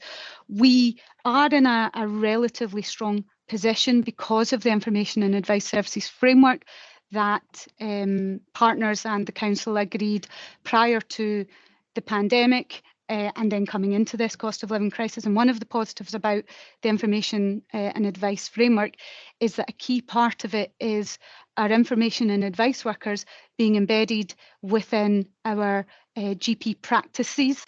So being part of that arrangement, and so warm handovers, really good connections with our health colleagues, and we have had the ability to increase the capacity through being able to access ESF monies, and because of the TP&I reserves that we have, we've actually been able to grow our capacity of the team over recent months to recognise the challenges that are coming towards us. We've also been able to have some of those information and advice workers embedded into some of those trusted partners. So within our housing service, so part of that kind of team where we know that wellbeing piece is also a key part of it. So I do believe that in terms of capacity to support that mental wellbeing piece as well, we're probably in a reasonably good position. That's not to say that certainly for our colleagues in Health and Social Care Partnership, that this will not be creating a challenge at perhaps a less sharp end. And so we would be continuing to work with colleagues and looking at where we can support through that approach as well. Thank you, Amanda. Okay, Councillor Reynolds. Yeah, yeah, I'll leave it there. I'll leave it there. Okay. But thank you, Amanda. Thank you. Thank you very much. I see. I was going to ask. A lot of councils are doing a lot of work, and I know Avril is also in on the call. A lot of councils are doing a lot of work around warm places, and how that impacts on people that are obviously enduring poverty, and including fuel poverty, that are going to start switching off. And with all the health consequences, including mental health and well-being that has. So are you reaching out and are very much involved in the development of a warm places policy? Thanks. Thank you, Councillor. Yes, we are. We are looking at that warm spaces, and certainly I know colleagues in our Live Life Aberdeenshire, particularly all around that. But we, through the Tackling Poverty and Inequalities Partnership, we are also working with them and looking at ways that becomes an approach that doesn't have stigma around it. So how do we tie it into a wider piece around mental well-being through activity, and as part of that you've got access to hot showers, you've got access perhaps to hot breakfast, cups of tea, that sort of thing. But we're also looking at how we can support things like the working near me, so that where you don't want to work from home and you can't afford to work from home, where are there other places that you can go and work, where you can work effectively, but you're not going to have to worry about how you heat your home to allow you to do that. So we are very aware of that as an approach, and we would be working closely with colleagues, both in terms of council colleagues, but also other partners, to look at where are those options and opportunities to have that warm spaces kind of focus. Thank you. Thank you. Thank you very much indeed. Chief Executive Jim, please. Maybe you could perhaps touch on some of the other partnership approaches that are being taken forward to actually develop those warm spaces, if that's possible as well, please. Yeah, I mean, I'll ask a question, so maybe get into that as well. And so between Amanda and I mean, I really welcomed the paper, and what struck me, I mean, Glenn has covered it to an extent, which is about clearly we've got a very different profile of vulnerability and need heading our direction as well, which is going to be over and above the base and core work we're doing in terms of child poverty and tackling poverty as well. My understanding, Manny, correct me if I'm wrong, is that sort of the two will have to happen in concert, because we're potentially talking about quite different parts of our community who are needing to have support in different ways as well to be sustained. It's interesting, I think. I know that as Amanda has touched on, there was a lot of early thinking work going on to be able to offer those opportunities in terms of sort of shelter and accommodation and access and food and warmth in a number of ways across different public services. Avalon, of course, so we did that as we went through some emergency response in terms of storms, and it's starting to make that more of a normality as well.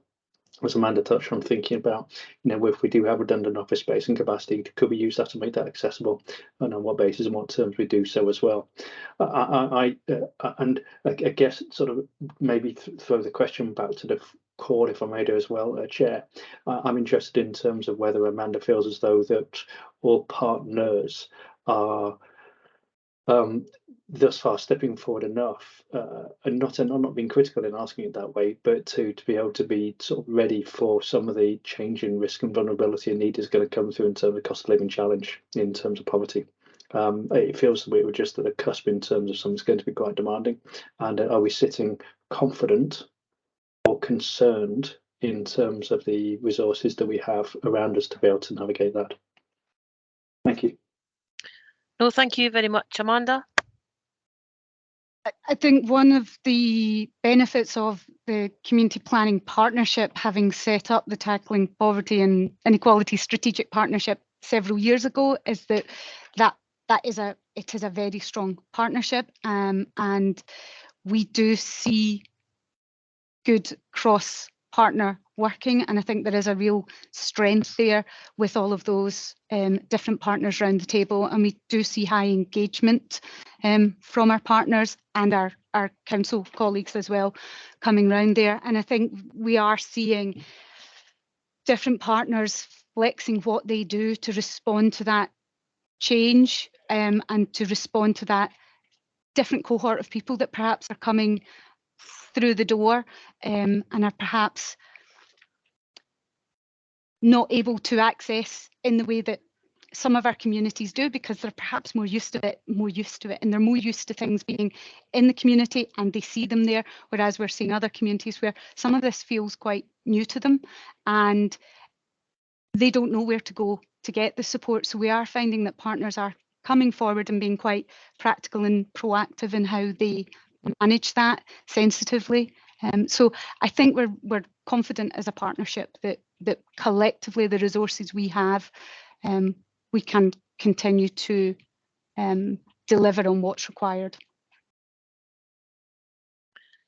Okay, thank you very much indeed. And I don't see any other indications at this point, but I think again I would offer the same challenge back, Amanda, as I did to Dawn and Kathleen, and it follows on from what the Chief Exec has just said. In terms of the partnership, the Tackling Poverty and Inequalities Partnership, and what is now the circumstances within many of our communities, if there is anything that this board could do at a strategic level to strengthen that the work and the reach that you're having as a partnership, because it is a very strong partnership, undoubtedly, and you know, you do a lot of tremendous work that is often unseen. So again, I would ask that some considerations given to how things are going to be delivered going forward, and indeed those resources and the reach that you have, and is there a role for this Community Plan and Partnership Board to do something different or to strengthen or whatever. Then I would ask you to come back through the executive to the board in due course with any issues that you think we should be aware of and perhaps help to resolve. So thank you all very much indeed, and thank you, Amanda, and for the contributions from members. The recommendations are to comment and consider on the progress being made, and also to highlight the Lived Experience Conference during Challenge Poverty Week on the 4th of October. So thank you very much again, and we look forward to hearing more from you as we progress, Amanda. Thank you. Thanks, Chair. Now, I'm aware that we've been going for a wee while, but I would like to take item 6, the health and wellbeing LOIC priority, because I know that Susan has other commitments as well. So with your indulgence, we'll ask Susan Forbes, please, to speak to the report on health and wellbeing, and then we'll have a short break before we finish the agenda. Okay, Susan, thank you. Thank you, Chair. I'm here to provide an update on the health and wellbeing LOIP. What I'll do, if I may, Chair, is just to tease out some of the key points from the report. The HEAL community engagement work has been completed, along with the work with the HEAL strategic planning group, and that's to develop actions to improve HEAL in Aberdeenshire. The next stage of this work would be to deliver on those actions and agree the ownership and implement those actions effectively. I would just like to highlight that I'd like to applaud the work that Ed Garrett, Community Learning and Development, and what he's achieved, and with others working with our communities around this issue. to understand what the assets are, what are the barriers, and what's the best, what can we do to put in place to make HEAL achievable for our communities, and also working with our HEAL strategic planning group as well, and all the work and support they've given us over the last period of time to just sort of co-produce these actions with the work that with the communities as well. So that's been, I believe, really important, and I've been really pleased with what has the outcome of this work.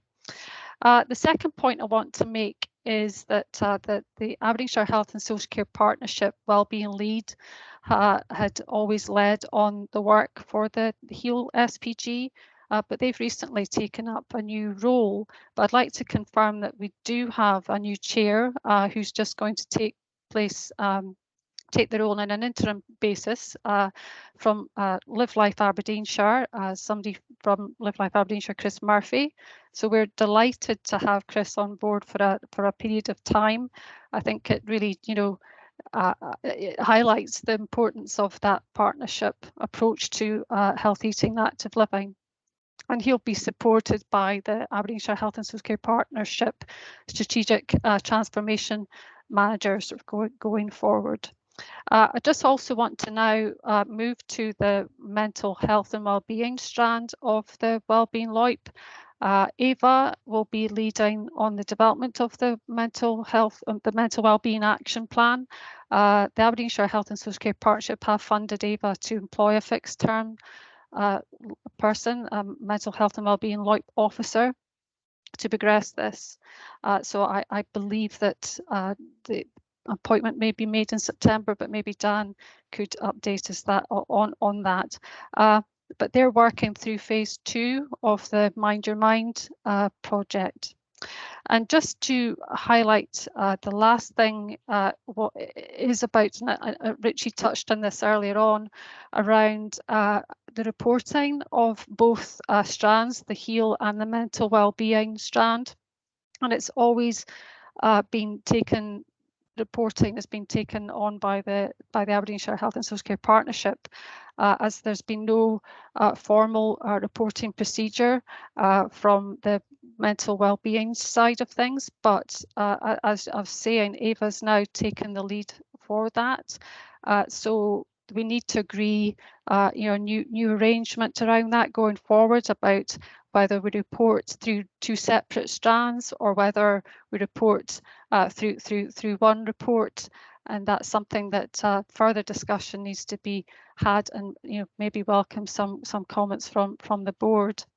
So that's all I have to say at the moment. I've just covered those key points, and would welcome any questions that anybody may have.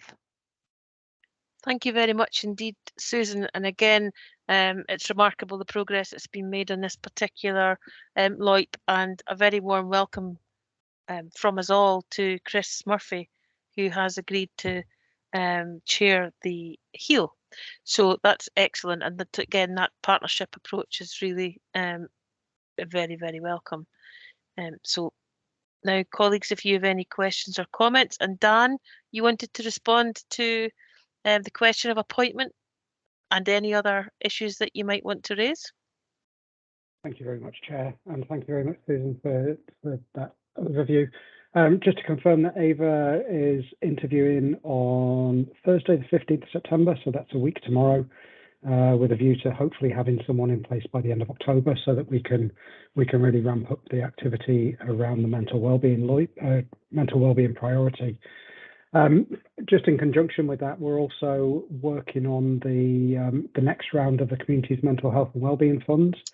So last year we distributed £711,000 across community groups to support their activities around mental health and wellbeing. So in the next couple of weeks, we'll be able to publish the guidelines and the timescales and the timeline for groups to do that work as well.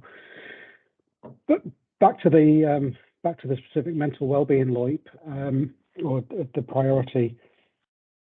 The role that person will take, that officer who we're in the process of appointing, they'll take that real coordination approach of looking across all of the community planning partners, but also all the other organisations that are out there that are potentially supporting that priority for our communities. They'll look at a mapping exercise, they'll engage in the gap analysis, and that will help us to take a much more coordinated approach across the Shire to be able to understand what is happening out there, how we can signpost, but also, and probably more importantly, what isn't happening, so that we can then look at working alongside partners to try and plug some of those gaps. So that's the way that priority is looking to shape up. But again, happy to take any comments from partners. Thank you very much indeed, Dan, and that is, we look forward to the work of that officer being distributed as we go through the priority. I just wonder though, how do we gather outcomes, for example, from the community fund, and how are those outcomes then shared with other partners? So how do we as a community plan and partnership board evaluate and understand what improvements are being delivered across our communities? And I guess that's a general question, but I just wonder how that is being thought through. I can just come straight back in there, Chair. We've done a lot of data gathering around the fund in terms of the groups that were awarded, the types of outcomes that they've been delivering. We're in the process of almost a midway point evaluation. We're putting on, we're setting up sessions with Evaluation Support Scotland so that those community groups who receive money can do some real clear and focused evaluation. So we're doing a halfway evaluation just now. All funds for year one of that process have to be spent by the end of March 23. So at that point, we'll be able to do a full year evaluation, and that can, I'm more than happy to feed the evaluation outcomes back into the board through the executive, through Keith Anderson, who sits at the executive, so that there's clear line of sight for the partners on all of that information that's coming through. That's great, Dan. Thank you very much indeed. Because again, that's something we'll come on to a future meeting about performance management and how do we evidence outcomes from all our activity. So that's great though, a really good piece of work. So thank you very much indeed for that. Any questions of Susan and Dan at this point? Observations, comments? I see no indications. But again, I would just offer that, I won't repeat all the things I've said previously, but again, offer that opportunity to come back if there's anything that you think this board should be doing, could be doing, not doing, in terms of delivering on the priority. So again, that invitation's open through yourselves to your partnerships to come back to the executive if there are any issues that you feel the board needs to address. So, but thank you both, Susan and Dan. And again, it's the same request, I suppose, in that all the partnership working is streamlined and the duplications, there's no duplication, but everybody's working towards the same aspiration.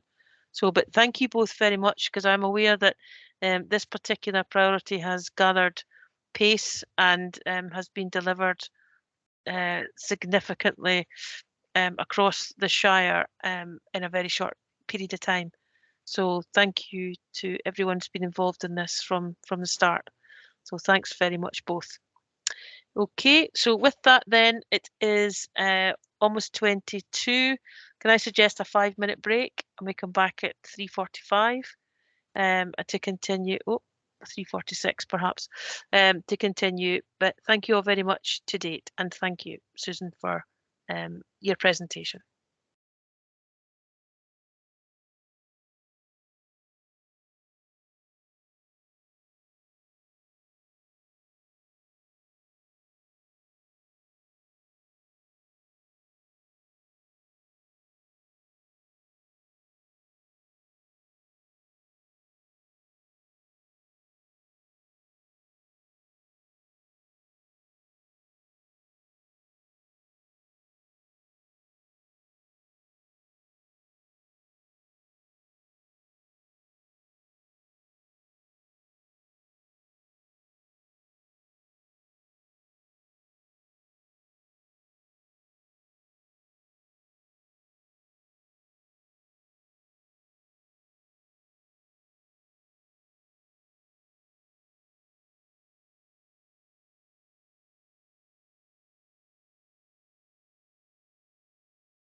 Thank you very much and welcome back.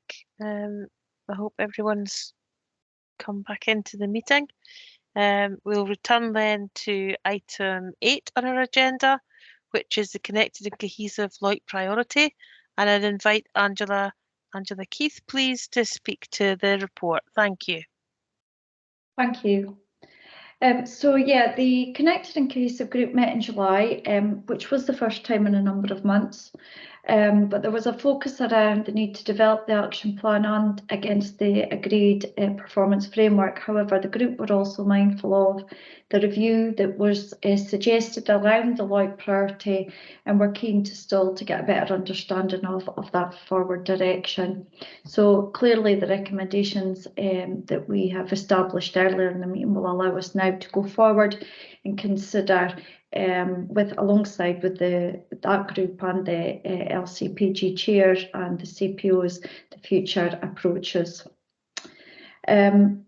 The report also highlights the activity around the 6 hubs across Buchan and Banff and Buchan, and it's fair to say that they continue to establish a firm catalogue of local projects to address priority areas of work that are largely mirrored across the 4 northern towns.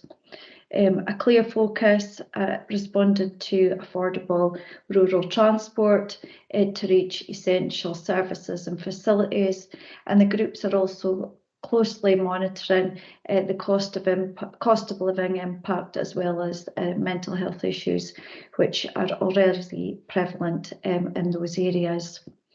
Another focus around community wealth building, employability and social isolation projects continue to feature strongly in the plans. And we are recognising that the issues that are straddling are common. So it's important that we focus our attention on that North collaborative approach to make sure that we're making use of the resources and funding in a collective and collaborative partner way. So that's something that the community plan officers and the chairs of the hubs are focusing on. And there's a number of projects highlighted by way of example in the report that you have today. I would note that the report inaccurately confirms that the Shaping Wellbeing Post officer is in place. That's not accurate. We had a round of interviews this week and were unable to appoint to that post, unfortunately. So it will be re-advertised. However, glad to report that in line with the focus around place planning and considering that through a lens to improve health, there are a few partnership meetings taking place in the next few weeks to look at the details around that both at a national and a local level. There's also a workshop meeting led by the Improvement Service that's organised in the next few weeks, which will pull on the experiences and the learning from other local authorities that are contributing to that programme of works. And that will give us a really sound and firm basis and structure around what we do for Fraserburgh. So I think just that future direction, Chair, will be important for Connected and Cohesive, and that evaluation and report that we'll bring back to the board at a future date. Thank you very much indeed for that overview, Angela. And again, thanks for all the work that you've been leading on to date. So, colleagues, do you have any questions or comments for Angela at this time?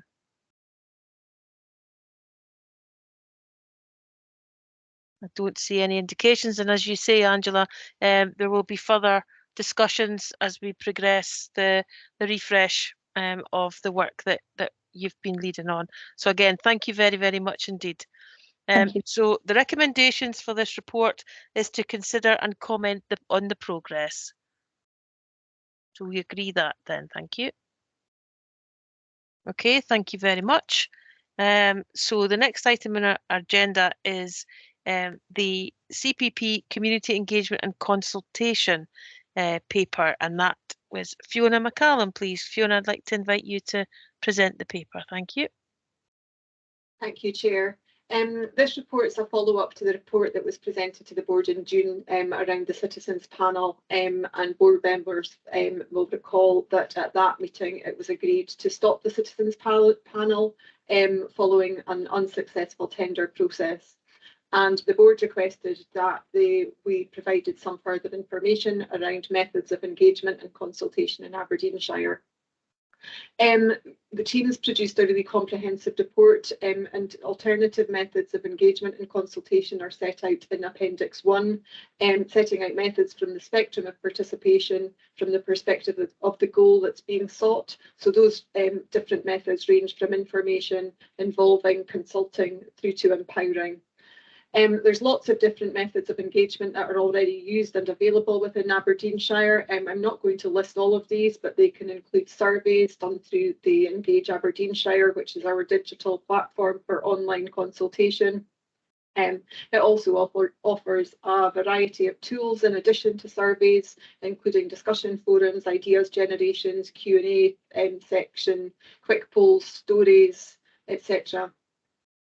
There's also a number of different methods of engagement and consultation set out. I'm not going to run through them all just now, but they're available in the appendix. The report also sets out an alternative, which is an annual or biannual survey using the existing citizen panel members, and the board is being asked to consider whether this is something that they think that they could make use of. So this would be for specific citizens panel type questions, and if the board would like to progress this option, then we're seeking just if any partners would have capacity to offer this support in-house, because if not, then we would need to do a procurement to recruit a new supplier for that. But board members are also minded to keep in mind that the recent procurement process for Citizens Panel was not successful, so not sure how viable this option is.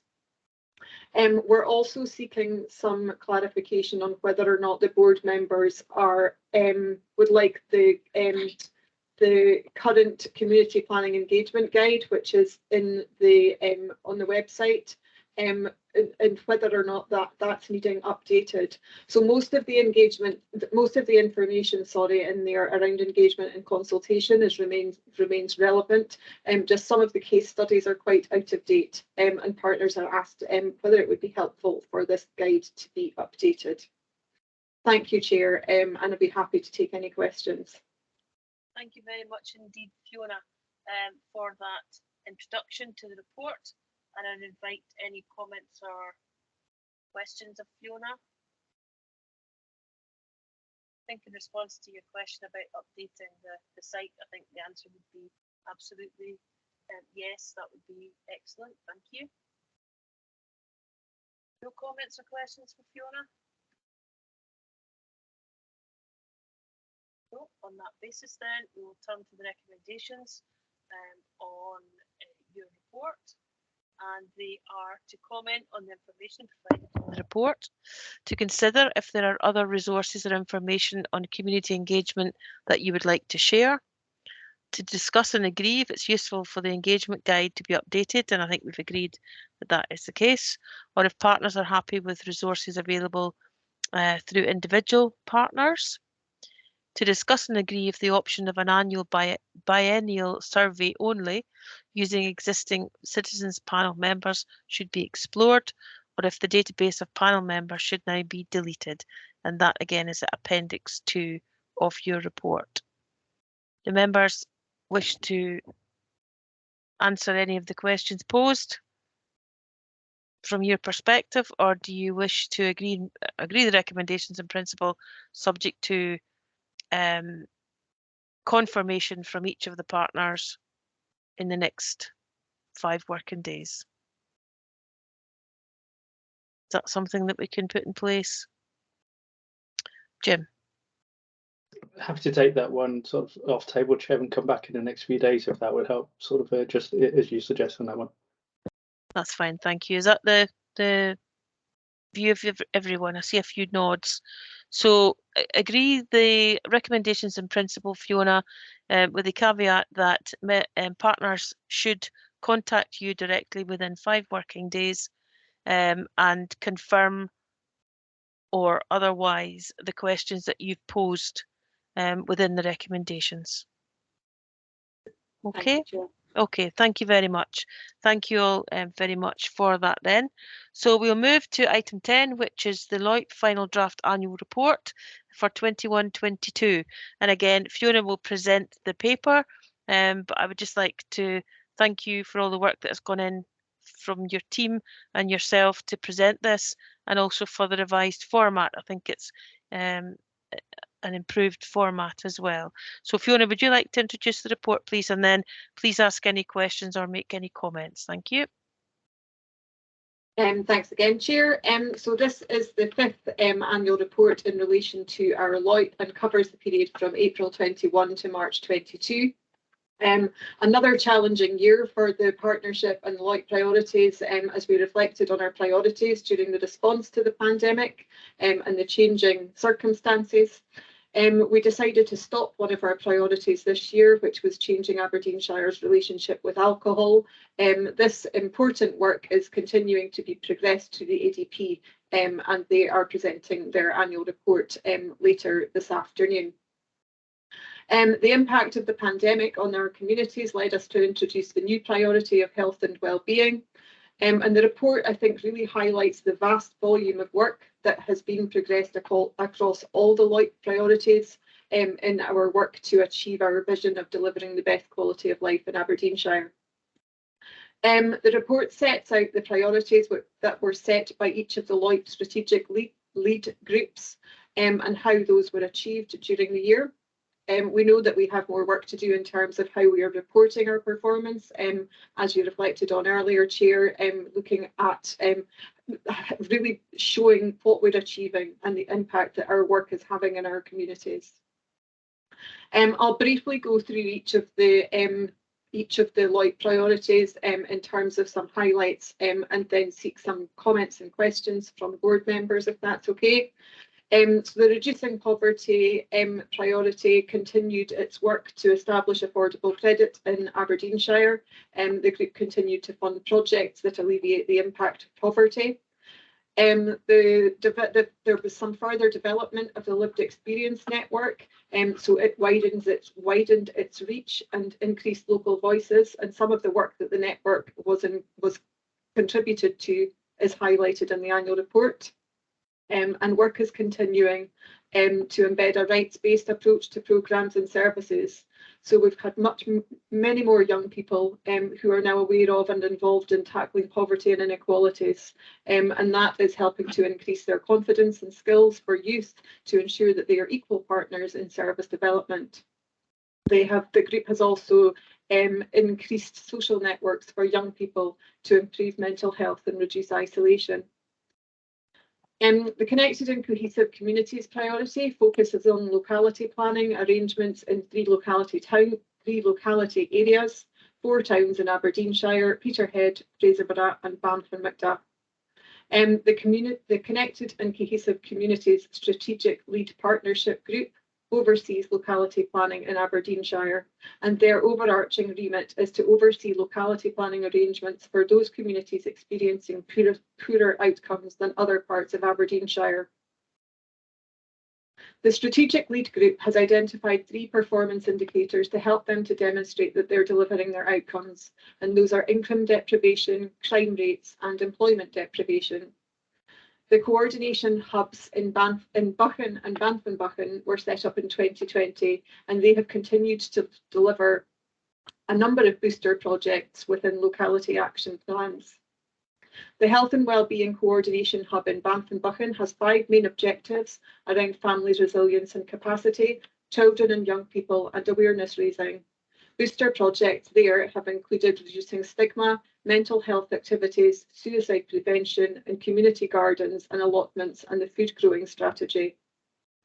The Poverty Coordination Hub in Banff and Buchan has been focusing on projects that link to reducing poverty, the Reducing Poverty LOIP priority, including the Holiday Hunger Project and the Community Larder. And there has been more recent focus around the cost of living impact. Each of the hubs have identified priorities, and the report provides comprehensive details of the volume of work that is ongoing underneath this LOIP priority. Health and wellbeing was the new priority that was introduced during the reporting year, and there are 2 strands to this priority: healthy eating, active living, and mental wellbeing. The healthy eating and active living have delivered their priority to explore a whole systems evidence-based method to identify and focus on action that will make healthy eating and active living possible and achievable for communities. And as the chair and has been reflected on throughout the meeting, the volume of work that's been undertaken under this priority during the year is quite remarkable. In terms of mental wellbeing, there was a really successful campaign, Mind Your Mind, which involved all partners and got really high profile and lots of really good feedback from that as well. And the mental wellbeing element is continuing to build on the feedback that was received from that campaign. A quick whistle-stop tour of the annual report, and happy to take any questions, Chair. Thank you. No, thank you very much indeed, Fiona, for that very comprehensive overview. I've got Councillor Reynolds, please.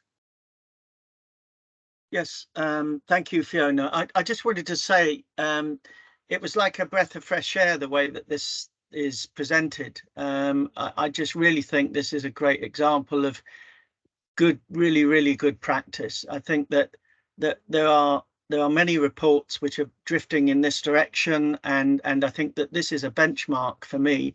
Unless I've missed something, it just seems to be really good because it's easily accessible. I think it's hard hitting in terms of the performance data. It's not too detailed. There's nothing that's lost in the text. So I just want to commend the method of the way it's presented in terms of accessible and easy to get, easy to understand. The whole logical process of what you intend to do, what you went to, how you've gone about doing what you hope to achieve, and what you actually have achieved. So, you know, I'm fearful of being too complimentary, but I think that this is a great document, and it's a really good example of what documents should look like, because many documents can be accessible to people like ourselves, but this is something that's accessible to members of the public. Thanks. Thank you very much, Glenn. I think I certainly concur with those views. I think the new format is very good indeed. So please take all the compliments that are coming your way, Fiona, and take them in the way that they were intended. So thank you for that. Any other comments or questions? I think it is the look back, and as Councillor Reynolds has said, it's certainly very accessible for us in the format. So much appreciated, Fiona, for all the work that you've done to get it to that point. I'd see no other indications. So the recommendations around this report is to note the consider and approve the report. When it's approved, it will be published on the Community Planning Partnership website. And I just wonder, a question for other partners around the table, do you publish it on yours? Happy to leave that with you, but is this annual report shared more widely than just the council's website?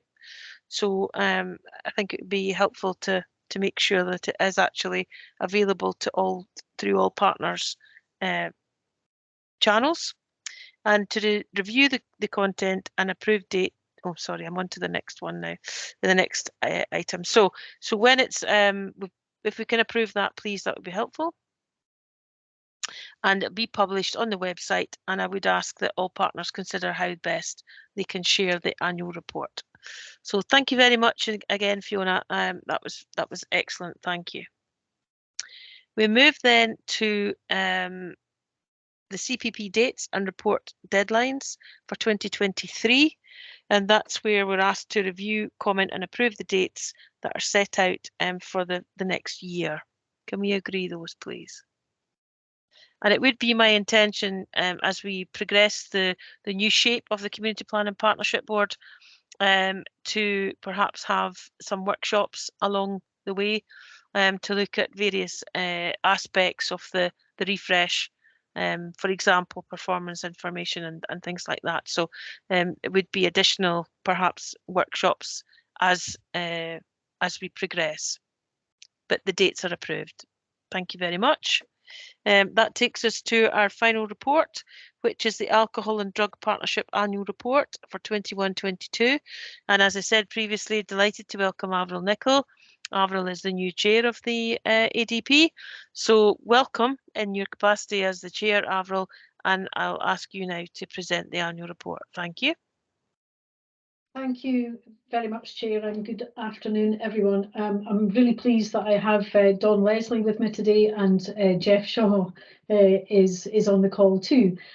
Very new, taking over the chair of the ADP, and in short order, this brief report has been pulled together for you. And it was agreed, I believe, last year that with the removal of the alcohol LOIP, that there would be a move to there being an annual report presented to this board on the work of the ADP.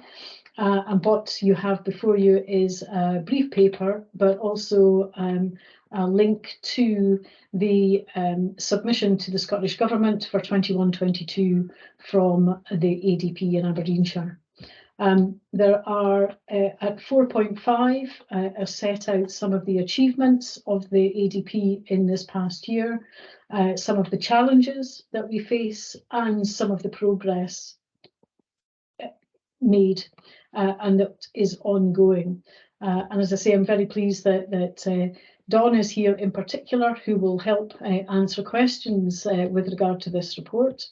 And I just have one ask, Chair, when we get to that point, which is about there's currently a call out to key partners in terms of the self-assessment that we're required to submit to Scottish Government. And it's a plea really that partners do help us out with completion of the self-assessment, which has to be completed and submitted next week, I do believe. Thank you, Chair. Oops. Thank you very much indeed, Avril, and I'm sure folks will respond to your request to have that submission back to you or to the ADP to be able to submit that to the government. So thank you very much for that. Colleagues, do we have any questions or comments for Avril, please? I think we probably refer back to the comments made earlier, Avril, as you kind of alluded to, in terms of how all the different strands come together and how we make sure that one is cited on the other, if you like. So a really important piece of work that you're undertaking in terms of drug deaths, mental health, you know, the use of alcohol, etc. So really important agendas, and I think we all need to be minded that that work does go on, and that we should be all be cited on it, because I do think that all of these topics that we've covered today are everybody's business, as Dawn said earlier, in terms of the community justice aspect of things. So again, if this board can be of any assistance in the way that we deal with the issues that are in our or are considered by us, and then please go through the executive, and any escalations to the board would be most welcome. But I do think there's a real opportunity here to make sure we're streamlined, we rationalise, and that everybody is aware of all the different strands that feed into the outcomes that we all aspire to. So thank you for that. I don't see any indications of any members wishing to speak. So with that, Avril, we go to the recommendations. We're being asked to note progress on the delivery of actions, and that has been before the IJB. We've been asked to note the annual report submitted to Scottish Government, and with the additional request that the self-assessment is returned as soon as possible, and we agree to receive annual progress reports from yourselves on the ADP. So can we agree those, please? And those are agreed. So thank you, Avril, and I wish you well in your new role. Thank you. Colleagues, that brings us to the end of the meeting today. Can I thank all the presenters and those of you who have submitted reports? Can I thank all the partners around the table for your contributions? And I know that Gail's not with us, but to thank Gail Gorman for joining the earlier part of the call, and we will work constructively with Gail going forward. But I would, as I say, it's a very open door, and would be pleased to hear from any of you in between meetings. Please don't wait. Please go through officers and or come to ourselves. Caroline is the Vice Chair. Come to ourselves with any issues you wish to have addressed through this forum. And as I say, the executive, I think, would be helpful in just having a look over what we do when we do it, and how we can assist organisations and partnerships to deliver on the agendas we've asked them to. So thank you all very much indeed for all your leadership and your expertise and your contribution today, and we'll see you again at the next meeting of the board, if not before. Thank you all very much indeed. The meeting is now closed. Thanks, Anne. Thank you. Thank you.